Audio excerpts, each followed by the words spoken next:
Gun safety. We are just 1 hour away from a key hearing by the House Oversight Committee on gun violence, on the gun violence epidemic in this country. There have been nearly 250 mass shootings happening nationwide so far this year. And the hearing takes place just weeks after the mass shootings in Buffalo, New York and Uvalde, Texas. Some of the parents of victims in those two massacres are set to attend this morning's hearing. And fourth grader Maya Sarillo, who covered herself in blood and played dead to survive the Uvalde massacre, is also scheduled to appear at the hearing. Joining us now, the chairwoman of the committee holding this morning's hearing, Democratic Congresswoman Carolyn Maloney of New York. Thank you very much for being with us this morning. What do you hope to accomplish today in the hearings? What can we expect to hear? Well, this will be an opportunity to listen to people who know more about gun violence and gun loss than anybody because they've experienced it. It'll be a mother who lost her son doing his job in Buffalo. It'll be an 11-year-old girl, which you mentioned, who saw her teachers and fellow students murdered. And it'll be a parents who just celebrated their child making the honor roll. And hours later, she was murdered, and a pediatrician who lost 5 of his patients in one day. We are hoping that their heart-wrenching stories will open the minds and hearts of the members of Congress to vote for a sensible package of bills that's comprehensive, the Protecting Our Kids Act, which would move forward in some form of gun safety.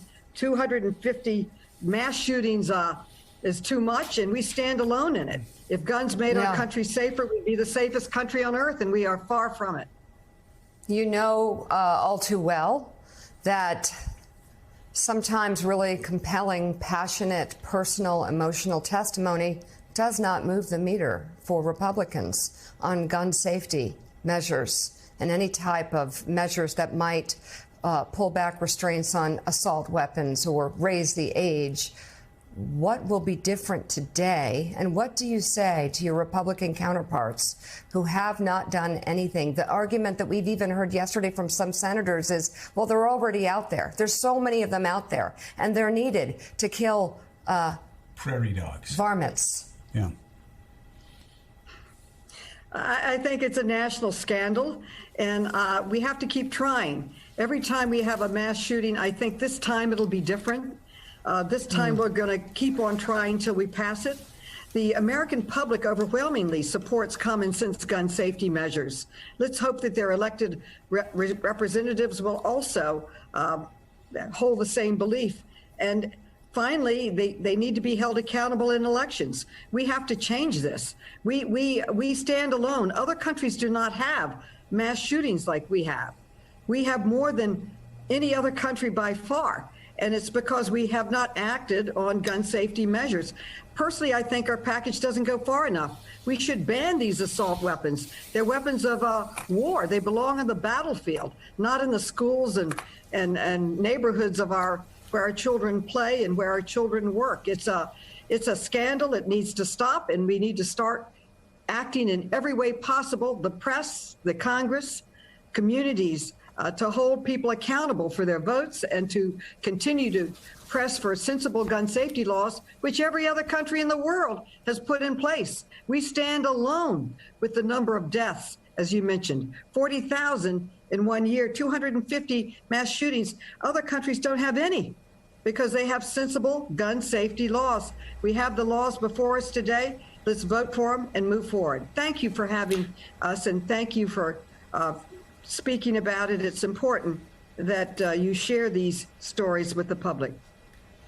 Yeah, Congressman, we will look forward to that, what will be painful, obviously, testimony, but important as well. As you say, the public agrees with you overwhelmingly if you look at polling on all those issues that you just ticked through, and yet Republicans won't go there with you. So you've been up on the Hill for some time. You understand the difference between what you'd like to get and what's reasonable to expect to get. So where is that for you right now? What is reasonable? What do you think can get through the Congress right now in terms of gun reform laws?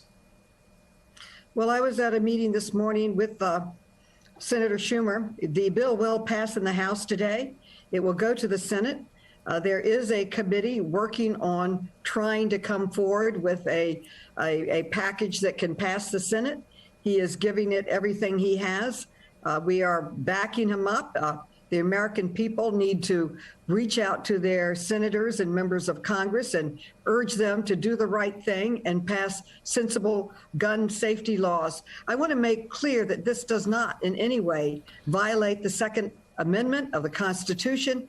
We are supporting people who are law-abiding, having a gun to defend themselves, but they don't need a machine gun. They don't need a weapon of war. That belongs on the battlefield. As the pediatrician has said, he could not even recognize his patients because the weapon was so extreme, it destroyed any semblance of their beautiful lives. This is enough. We have to act.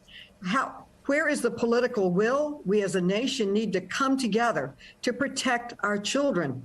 Other nations do not have the challenge, the problem, the slaughter that we have in America. We know what to do. The solution is there. Let's have sensible gun safety laws. Let's pass them today and pass them in the Senate too later. I understand you need to get moving and get to that hearing that starts less than an hour from now. We'll let you go. Chairwoman of the House Oversight Committee, Democratic Congresswoman Carolyn Maloney of New York. We will be watching along with you this morning. Thanks for your time today. Joe? Thank you. Thank you.